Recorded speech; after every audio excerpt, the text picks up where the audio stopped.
सभी चीज़ों की तैयारी तो हो गई, लेकिन दीदी हमारे बोर्ड एग्ज़ाम में साइंस वाले विषय में बायोलॉजी, जीव विज्ञान के भी तो प्रश्न आते हैं ना, हम उसकी तैयारी कैसे करें? तो बिल्कुल चिंता किस बात की, आपकी दीदी है ना आपके साथ। चलिए बताते हैं आज के इस वीडियो में। कक्षा 10 जीव विज्ञान जैव प्रक्रम तीसरा वाला, जो कि है परिवहन, क्योंकि इसके पहले वीडियो में मैंने आप लोग को जैव प्रक्रम पहला पोषण और जैव प्रक्रम दूसरा श्वसन दोनों के एमसीक्यूज को करा दिए हैं। तो आज के वीडियो में हम देखेंगे कक्षा 10 जीव विज्ञान जैव प्रक्रम तीसरे वाले चैप्टर के महत्वपूर्ण बहुविकल्पी प्रश्नों को। तो चलिए फटाफट से बिना देर करते हुए आज के इस वीडियो को शुरू करते हैं। तो सबसे पहले मैं स्क्रीन को थोड़ा सा बड़ा कर दूं ताकि आप लोग को कोई दिक्कत ना हो पढ़ने में। तो सबसे पहला प्रश्न है हमारा, रुधिर परिसंचरण की खोज किसने की थी? हमारे अंदर जो ब्लड बहता है, जिसे कि हम रुधिर, खून, रक्त भी कहते हैं, उसके परिसंचरण जो होता है, यानी कि वो जो बहता है, परिवहन होता है, इसकी खोज किसने की थी? इसके लिए हमारे पास है 4 ऑप्शन। सबसे पहला ऑप्शन है विलियम हार्वे ने। ये सारे वैज्ञानिक के नेम है, आप लोग को बताना है कि रुधिर परिसंचरण की खोज किसने की थी। पहला ऑप्शन है विलियम हार्वे ने, दूसरा ऑप्शन है एंटोनी वॉन ल्यूवेनहॉक ने, तीसरा ऑप्शन है स्टीफन हिल्स ने और चौथा ऑप्शन है लैंडी स्टीमर ने।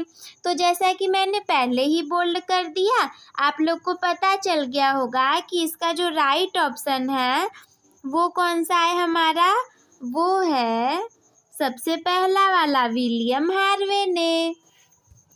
तो ये हो जाएगा हमारा राइट आंसर। चलिए बढ़ते हैं प्रश्न नंबर दूसरे की तरफ। तो दूसरा प्रश्न है हमारा, लाल रुधिराणुओं का जीवन काल होता है, यानी कि जो हमारे अंदर रेड ब्लड सेल होते हैं, लाल रुधिराणु, उनका जीवन काल कितने दिन का होता है, अर्थात वो कितने दिन तक जीवित रहते हैं। आपको पता होगा कि हमारे अंदर आरबीसी, डब्ल्यूबीसी और प्लेटलेट्स तीनों होते हैं। आरबीसी का मतलब है red blood cell, red blood corpuscle. WBC का मतलब है white blood cell, white blood corpuscle. उसके बाद प्लेटलेट्स। तो जो लाल रुधिराणु होते हैं, यानी कि जो रेड ब्लड कार्पसल होते हैं, वो कितने दिन तक जीवित रहते हैं? तो इसके लिए हमारे पास है 4 ऑप्शन। सबसे पहला ऑप्शन है 120 दिन, दूसरा है 100 दिन, तीसरा 110 दिन और चौथा है इनमें से कोई नहीं।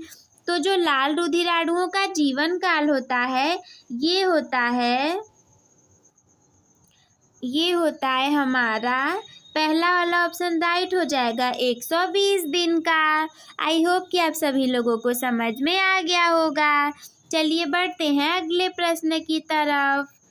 अगला प्रश्न है हमारा, शुद्ध रुधिर को शरीर के विभिन्न भागों में ले जाती है, यानी कि जो शुद्ध खून होता है हमारा, उसे हमारे शरीर के ढेर सारे भागों में, जैसे कि हाथ, पैर, नाक, कान, मुंह, त्वचा, इसमें कौन लेकर के जाता है?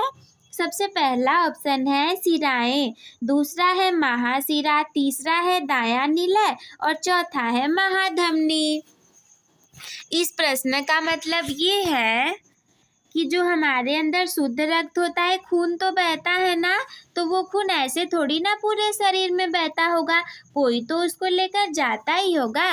जैसे कि मान लीजिए आपका नाम क्या है, सपोज दैट आपका नाम है राजू, तो मैं बोलूँगी कि मुझे ना, मेरे पास बिस्किट है, उसे राजू तक पहुँचाना है। तो अब वो राजू तक कैसे जाएगा? राजू तक ले जाने के लिए हमारे पास क्या होना चाहिए कि मैं बोलूँगी कि बिस्किट को राजू को देना है, तो कैसे जाएगा? कोई देने वाला होगा या फिर कोई रास्ता होगा, तभी देंगे ना। तो वही पूछ रहा है कि जो हमारे शरीर में शुद्ध खून होता है, वो शरीर के ढेर सारे भागों तक कैसे जाता है? तो इसके लिए राइट आंसर हो जाएगा हमारा चौथा वाला महाधमनी। महाधमनी लेकर के जाती है शरीर के विभिन्न भागों तक शुद्ध खून को। इसके बाद अगला चौथा प्रश्न है हमारा, मानव हृदय में कक्षाओं या फिर कक्षों की संख्या होती है, कितनी होती है? मतलब जो हम लोग मनुष्य हैं तो हम लोग में दिल है यानी कि हृदय है, तो इसमें कितने कक्ष होते हैं? सपोज दैट मैं आप लोग को बता दूं कि मान लीजिए ये क्या है, ये हम लोग का एक हार्ट है। आप लोग मान लीजिए कि ये हमारा हार्ट है, तो इसमें कितने कक्ष होते हैं? इसमें ना होते हैं 4 कक्ष। तो इसके लिए हमारे पास 4 ऑप्शन है। पहला है 1, दूसरा है 2, तीसरा है 3 और चौथा है 4। तो राइट ऑप्शन हो जाएगा हमारा चौथा वाला, मनुष्य के हृदय में 4 कक्ष होते हैं। यानी कि क्या है, एक ये वाला है, दूसरा ये वाला है, तीसरा ये वाला और चौथा ये वाला है। इसके बाद चलिए बढ़ते हैं प्रश्न नंबर 5वें की तरफ। ये तो बहुत ज़्यादा इम्पोर्टेंट है, लगातार परीक्षाओं में पूछा जाता है। तो क्या है प्रश्न हमारा कि मनुष्य का हृदय यानी कि हमारा जो दिल है ये 1 मिनट में कितनी बार धड़कता है? सबसे पहला ऑप्शन है 72 से 75 बार, दूसरा ऑप्शन है 60 से 70 बार, तीसरा है 72 से 80 बार और चौथा है 75 से 78 बार।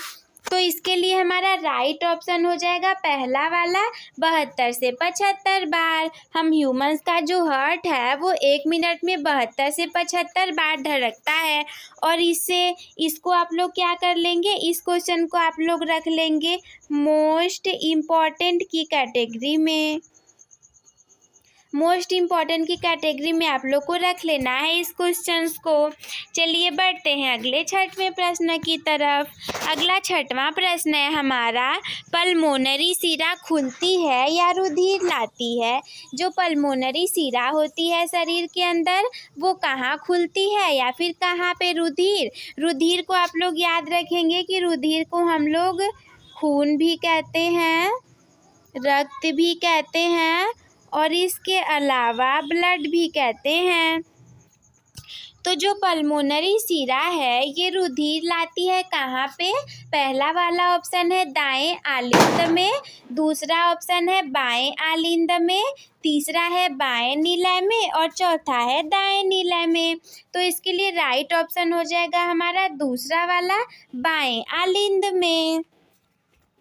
इसके बाद चलिए बढ़ते हैं प्रश्न नंबर 7वें की तरफ। 7वां प्रश्न है, दाएं नीलय से अशुद्ध रुधिर की संग में जाता है। यानी कि जो दायां नीलय होता है इसमें से अशुद्ध का मतलब है गंदा खून, अशुद्ध खून जिसमें कि CO2 होता है। अशुद्ध का मतलब है कि इसमें कार्बन डाइऑक्साइड ज़्यादा होता होगा, तो ये किस अंग में जाता है? सबसे पहला ऑप्शन है हमारे पास फेफड़ों में, दूसरा है आहार नाल में, तीसरा है हृदय में और चौथा है त्वचा में। तो ये जाता है, पहला वाला ऑप्शन हम लोग का हो जाएगा राइट आंसर, फेफड़ों में जाता है। इसके बाद अगला 7वां प्रश्न है हमारा, फुफ्फुस धमनियों से अशुद्ध रुधिर चला जाता है। जो फुफ्फुस धमनियाँ होती हैं उसमें से अशुद्ध रुधिर कहाँ चला जाता है? तो सबसे पहला ऑप्शन है हमारे पास हृदय में, दूसरा है फेफड़ों में, तीसरा है शरीर की अग्र एवं पश्च महाधमनी में और चौथा है दाएं आलिंद में।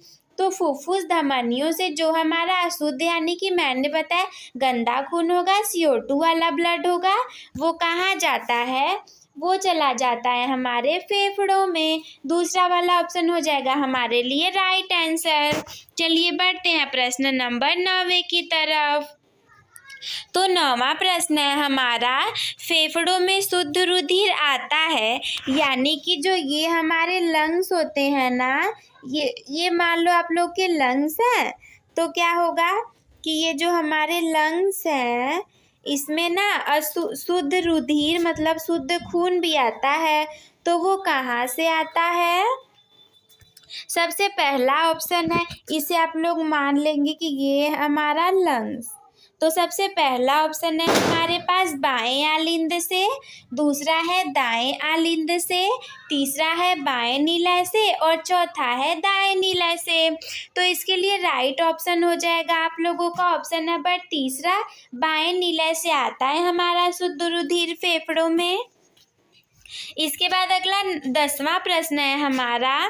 10वां प्रश्न क्या कर रहा है कि रुधिर दाब मापने के लिए किसका प्रयोग करते हैं। ये जो क्वेश्चन है ना, इसे आप लोग रख लेंगे मोस्ट IMP क्वेश्चंस की कैटेगरी में। ये क्या है हमारा, ये हमारा मोस्ट इम्पॉर्टेंट क्वेश्चंस रुधिर दाब मापने के लिए प्रयोग करते हैं। सबसे पहला ऑप्शन है हमारे पास बैरोमीटर का, दूसरा है फोटोमीटर का, तीसरा है थर्मामीटर का और चौथा वाला है स्फिग्मोमैनोमीटर का। तो आंसर हमारा चौथा वाला राइट हो जाएगा।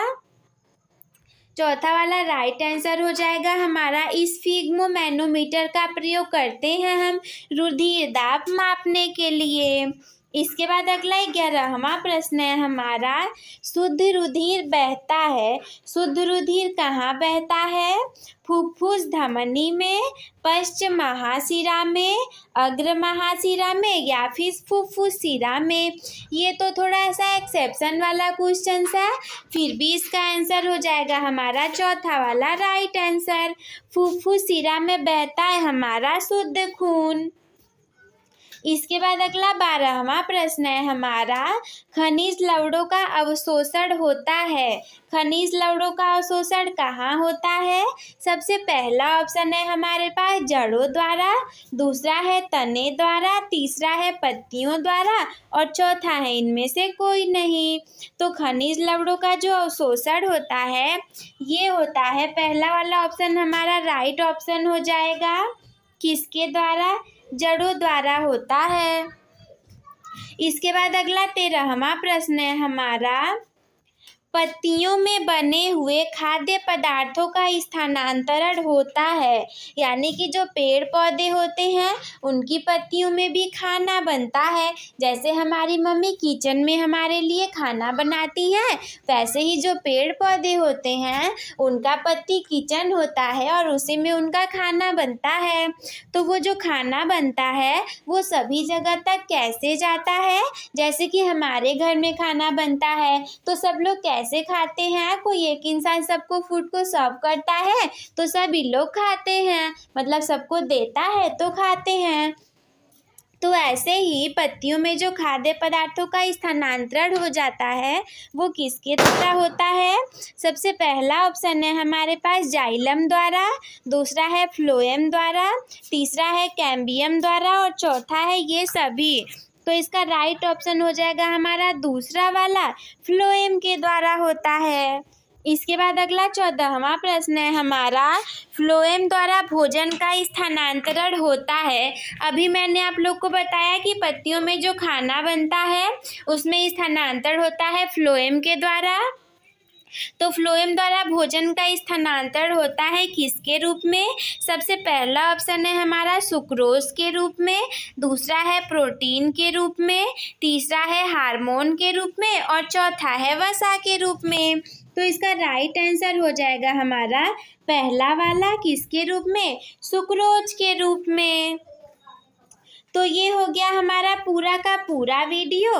तो अपने टॉपर बनने की जर्नी एक टॉपर के साथ शुरू करने के लिए चैनल को सब्सक्राइब करना ना भूलें। इस वीडियो को आप लोग लाइक कर दीजिएगा। इस वीडियो के लाइक का टारगेट हमारे, जैसा कि मैंने पहले से ही लिख के रखा है, केवल और केवल 200 लाइक्स का है। आप पता है आपके एक लाइक से ना ये हमारे लिए मोटिवेशन का काम करता है और ये वीडियो ज़्यादा से ज़्यादा लोगों तक जाएगी, ज़्यादा लोगों तक जाएगी, ज़्यादा लोग पढ़ेंगे और अपने एग्ज़ाम में आगे जाएंगे। अपने दोस्तों के साथ भी इस वीडियो को शेयर करना बिल्कुल भी ना भूलें आप लोग, क्योंकि क्या पता आप लोग जब इस वीडियो को शेयर करेंगे तो क्या होगा कि कोई आपका दोस्त भी आपको ऐसी वीडियो दे सकता है जिसमें से कि जो क्वेश्चंस होते हैं वो अगली आपके एग्ज़ाम में आ सकते हैं। तो क्या करना है कि इस वीडियो को शेयर करना ना भूलें। अगर कोई भी डाउट मन में हो तो हमसे कमेंट बॉक्स में पूछना ना भूलें। वीडियो देखने के लिए धन्यवाद। Love you all.